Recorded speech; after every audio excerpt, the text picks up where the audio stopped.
My son put me on a plane to Hawaii 3 weeks after my wife's funeral. He said it was a gift. He said I needed rest. He said he'd handle everything. I landed in Maui. I turned on my phone. 4 voicemails. The first was from my bank, Mr. Prescott. We're calling to verify a change of authorized signatory on your account. The second was from a realtor. Hi, I'm confirming the listing appointment at 412 Briarwood for Thursday at 10 a.m. The third was from a locksmith.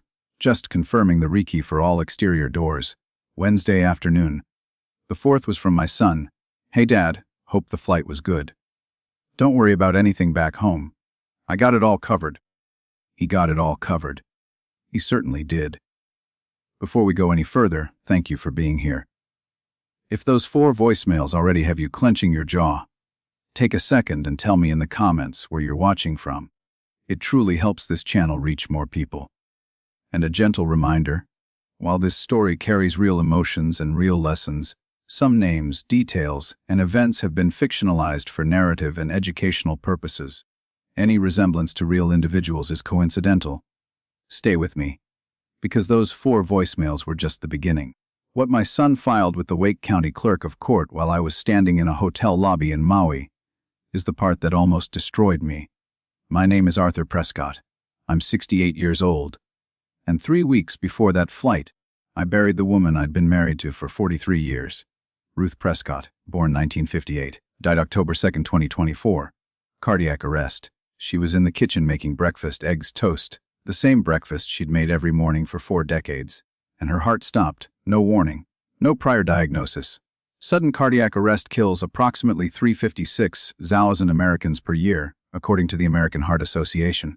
In approximately 50% of cases, there are no prior symptoms. Ruth was in the 50%. I found her on the kitchen floor at 7:15 a.m. I called 911. The paramedics arrived in 8 minutes. They performed CPR for 22 minutes. They used an automated external defibrillator and AED 3 times. Ruth's heart did not restart. She was pronounced dead at 7:45 a.m. in the kitchen of the house on Briarwood Drive, Cary, North Carolina. The funeral was on October 7th. 240 people. Ruth was loved by the church, by the school where she'd taught 3rd grade for 26 years, by the neighborhood where she'd organized block parties and bake sales. She was the kind of woman who made a community out of a street address. After the funeral, I was alone. In the silence. In the particular emptiness that arrives when the person who filled every room is gone. My son, Marcus, lived 20 minutes away in Apex, North Carolina. He was 41, married to a woman named Chelsea, and employed as a regional sales director for a medical device company. He earned $175,000 a year. He drove a BMW X5. He lived in a house that cost $680,000 financed with a 4th $200 monthly mortgage. Marcus was in debt. Not the manageable kind, the structural kind. The $48,000 in credit card balances across 5 cards. A car payment of $8,900 a month. A home equity line of credit, a HELOC that he'd drawn $65,000 from. His total debt, excluding the mortgage, $138,000. His total liquid savings, $4,200. His debt-to-income ratio was 52%. Anything above 43% is considered high risk by conventional lending standards. According to the Consumer Financial Protection Bureau, I didn't know any of this. Marcus shared his ambitions, but never the numbers, never the debt, never the particular anxiety of a man who earns $175,000 and spends $210,000 and fills the gap with plastic. What I did know was this: the house on Briarwood Drive was worth $620,000 fully paid off. Ruth's life insurance, a $350,000 term policy through the Wake County Public School System, had paid out. A $403,000 plus a Roth IRA totaled $840,000. My Social Security benefit was $2,800 per month, total estate approximately $181 million. Built by a teacher and an IT administrator over 43 years. Marcus knew exactly what we were worth. He'd been asking inventory questions since 2022. How much was the house worth? Had we paid off the mortgage? What were the retirement balances? Was the life insurance still active? Ruth noticed. She told me once, Marcus asks about money the way his students used to ask about recess. Too often and too eagerly. I dismissed it. The way fathers dismiss the obvious because the alternative is too ugly to accept. Ruth died on October 2nd. Marcus arrived within an hour. He was helpful. He made phone calls. He organized the funeral. He handled the insurance paperwork with the efficiency of a man who'd been preparing for this moment. I know now that he had been, for 2 years. On October 22nd, 20 days after Ruth's death, Marcus came to the house with a gift. "Dad, you need a break. I booked you a trip to Hawaii. Maui. 7 nights at the Grand Wailea, that resort you and Mom always talked about visiting. The Grand Wailea is a luxury resort in Wailea, Maui, beachfront, $650 to $1,200 per night. Ruth and I had talked about going. For years. Someday. Trips that married couples make and unmake as life gets in the way. Marcus, that's too expensive. It's on me, Dad. Think of it as a thank you." He handed me the boarding pass. First class. Raleigh, Durham to Honolulu, connecting to Kahului Airport on Maui. Departure October 24th. I didn't look at the return date. I held the boarding pass and felt the first warm thing I'd felt since October 2nd. The warmth of a son who cared. Marcus drove me to RDU. He walked me to security. He hugged me. He said, "Don't worry about anything back home. I'll handle everything." I flew to Honolulu, connected to Maui, landed at 30:45 p.m. Hawaii time. The air smelled like plumeria and salt. For the first time in 3 weeks, I felt something other than grief. I turned on my phone at baggage claim. 4 voicemails. I called the bank first. First National Bank of Wake County. The branch manager, Patricia Nolan, answered, "Mr. Prescott, we received a request to add an authorized signatory to your accounts. The request was submitted by your son, Marcus Prescott, along with a durable power of attorney. I never signed a power of attorney. The document is dated October 8, 2024. It bears your signature. Patricia, I did not sign that document. I'm flagging this account immediately. I'm also required to file a suspicious activity report with the Financial Crimes Enforcement Network, as required by the Bank Secrecy Act." Marcus had forged a power of attorney. A durable power of attorney, governed by the Uniform Power of Attorney Act as adopted by North Carolina under NCGS Chapter 32C, is one of the most powerful legal documents in American law. It grants the agent authority to act on behalf of the principal in virtually all financial and legal matters. Marcus had forged one with my signature, traced from documents in Ruth's desk. I called the realtor second. Jennifer Drake at Keller Williams Realty in Cary. "We have a listing appointment for Thursday at your property on Briarwood Drive. Your son Marcus contacted us with a power of attorney. I didn't authorize anything. The house is not for sale. My son does not have authority to sell my property." Jennifer canceled it. Her broker reported the situation to the North Carolina Real Estate Commission under NCGS Chapter 93A. I called the locksmith third. Apex Lock and Key confirmed that a rekey had been scheduled for all exterior doors. The locksmith had already arrived the day after I left and rekeyed the front door and garage entry. 2 of my doors had already been changed. The keys in my pocket, the keys I'd carried for 26 years, no longer worked. I did not call Marcus. Not yet. Calling him would alert him. He would accelerate. I needed to understand the full scope before confronting him. I called my daughter instead, Natalie Prescott Webb, born 1983. She lived in Asheville, North Carolina. Natalie was a licensed clinical social worker who specialized in elder abuse cases for the Buncombe County Department of Social Services. My daughter investigates elder abuse for a living, and her brother was committing it against me in real time. Natalie, Marcus sent me to Hawaii. While I'm here, he's forging a power of attorney, trying to sell the house, changing the locks, and attempting to take over my bank accounts. Natalie didn't hesitate.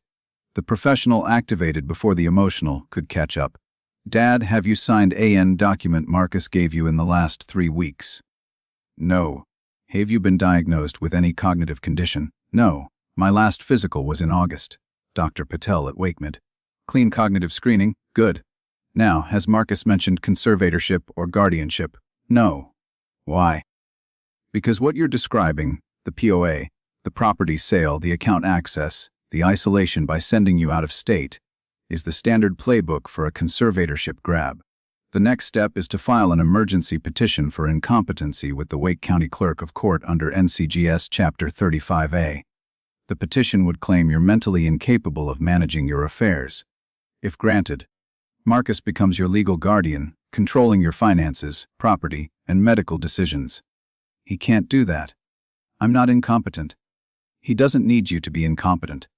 He needs a doctor to say you might be, and he needs you not present at the hearing to contest it. That's why you're in Hawaii. You're not on vacation. You're in exile. How long does he need? Under NCGS 35A, Wevan 03, an emergency guardianship petition can be heard within 10 days of filing. If he filed on Tuesday, the day after you left, the hearing could be as early as next Thursday. 6 days from now. 6 days. Marcus had sent me for 7 nights. The math wasn't accidental. 7 days of travel against 10 days of legal process, ensuring I'd arrive too late to mount a defense. Natalie called back 2 hours later. She'd confirmed with the Wake County clerk. Marcus had filed an emergency petition for adjudication of incompetency on October 23rd, the day before putting me on the plane. The petition claimed I was unable to manage his own affairs due to cognitive decline and emotional incapacity following the death of his spouse. The petition was supported by 2 documents. First, the forged power of attorney. Second, a letter from a physician named Craig Bellamy, a doctor I had never met, never visited, never been examined by, stating that I was experiencing significant cognitive decline consistent with early-stage dementia. The letter was fabricated, either written by a doctor who'd never examined me or forged entirely. Natalie activated the professional network. She filed an elder abuse report with Adult Protective Services under NCGS 108A, 102. She reported attorney Dennis Pryor, who'd prepared the forged POA, to the North Carolina State Bar. She reported Dr. Bellamy to the North Carolina Medical Board for issuing a medical opinion on a patient he'd never examined, a violation of the Medical Practice Act, NCGS 9014, and she called an elder law attorney named Sandra Matsuda in Raleigh, a specialist in conservatorship defense with 20 years of experience. "This is textbook," Sandra said. The isolation, the forged POA, the fabricated medical letter, the emergency petition timed to the client's absence. The son has been planning this for months. I flew home on October 27th, 3 days into my supposed 7-day vacation. Not to Raleigh, to Asheville. Natalie didn't want me arriving at RDU, where Marcus might be watching. She wanted me at her house, where we could prepare for the hearing. Sandra prepared a 14-page opposition filing that included 3 critical documents. First, my actual medical records from Dr. Amita Patel at WakeMed. My August 2024 physical included a Montreal Cognitive Assessment, the MOCA, a standard screening tool for cognitive impairment. My score 28 out of 30. A score of 26 or above is normal, no impairment, no dementia. I was a 68-year-old man with a healthy brain and a broken heart, and there is no medical code for grief. Second, a forensic analysis of the power of attorney by an examiner certified by the American Board of Forensic Document Examiners. Conclusion. The signature showed hesitation marks and pen lifts inconsistent with natural handwriting. The signature was traced. Forged. Third, an affidavit from Patricia Nolan at the bank, confirming the fraudulent signatory attempt and the SAR filed with FinCEN. Sandra also subpoenaed Dr. Bellamy. He produced no medical records because there were none. He had never examined me. The hearing was November 1st, 2024. Wake County Courthouse, Courtroom 4B. Judge Patricia Drummond presiding. Marcus was in the courtroom. I walked in at 9:00 a.m. His face collapsed, first the eyes widening, then the jaw tightening, then the hands gripping the table. The recognition that the 7-day calculation had failed. "Dad, when did you?" "I came home, Marcus. Because my daughter told me what you were doing." "Not my son." "My daughter." Sandra presented everything. She played the 4 voicemails from the courtroom audio system. She presented the forged POA analysis, the MOCA score, the bank affidavit, the empty subpoena response from Bellamy. Judge Drummond reviewed the evidence for 40 minutes. Then she addressed Marcus. "This is not a conservatorship petition. This is a theft operation disguised as a legal proceeding. The petition is denied. The forged power of attorney is declared void, and this court is referring the matter to the Wake County District Attorney for criminal investigation."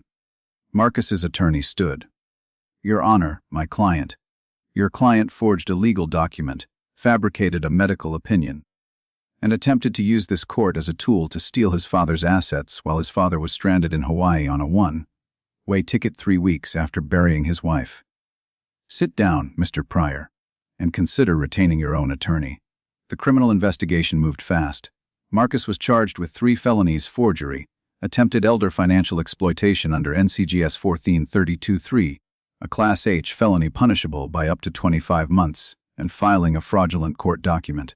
The investigation into Dr. Bellamy revealed that Marcus had paid him $2,500 for the letter. Bellamy admitted to the medical board that he'd written the opinion based on a description of symptoms provided by the patient's son, without conducting an independent examination. This violates NCGS 9014, which prohibits physicians from issuing false or misleading certificates. Bellamy's medical license was suspended for 1 year. Dennis Pryor surrendered his law license before the State Bar completed its investigation. Marcus's trial was held in March 2025. The prosecution presented the evidence chronologically, the inventory questions starting in 2022, the forged POA in October 2024, the petition filed October 23rd, the one-way ticket purchased October 20th, the locksmith and realtor appointments, the bank takeover attempt. Natalie testified as an expert witness, not as my daughter, but as a licensed clinical social worker with professional expertise in elder exploitation. The one-way ticket is the signature, Natalie told the jury. In every conservatorship fraud case I've worked, the target is removed from their environment. Sometimes it's a nursing home. Sometimes it's a family member's house across the country. In this case, it was Hawaii. The method varies. The purpose is the same: get the target out of the way long enough to seize control of their life. The prosecutor asked Marcus one question on cross-examination. Mr. Prescott, if you were genuinely concerned about your father's cognitive health, why did you buy a one-way ticket? Marcus didn't answer for 12 seconds. I forgot to book the return.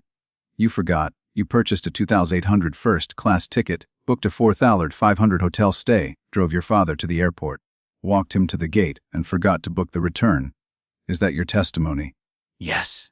The airline's booking records show you searched for round-trip flights on October 18th. The results included return options on October 29th. You selected the one-way option, which was $400 cheaper. You didn't forget the return. You chose not to book it, because you needed your father stranded 800 miles away for as long as possible. Marcus was found guilty on all 3 counts. Sentenced to 18 months in prison, 5 years probation, 500 hours community service, and $85,000 in restitution. The locks on my house were changed back. The bank accounts were restored. The listing was permanently canceled. The conservatorship petition was expunged. I went back to 412 Briarwood Drive. I opened the front door with a new key because the old one didn't work anymore. Because my son had made sure of that. The house smelled like dust and silence and the particular emptiness of a home that has been violated while its owner was away. I walked through every room. Ruth's kitchen. Ruth's reading chair. Ruth's side of the closet, where her clothes still hung. Nothing had been taken. Marcus hadn't had time. But the intention was there, lingering like smoke after a fire. Natalie came to stay with me for 2 weeks after the trial. She helped me change every password. She helped me establish a real power of attorney, naming her as my agent, executed with 2 witnesses and a notary. She helped me update my will. Marcus is not disinherited. He receives $1,000, enough to prevent a claim of accidental omission, enough to demonstrate the exclusion was deliberate. The remainder goes into the Arthur and Ruth Prescott Family Trust. Natalie is the trustee. Upon my death, the assets fund 2 things: a scholarship at Ruth's elementary school for first-generation college students, and a grant program through the Buncombe County Department of Social Services for elder abuse prevention training. Ruth would have loved that. A teacher's legacy funding education. A family's betrayal funding protection. Marcus wrote me a letter from prison. Dad, I was drowning. The debt was killing me.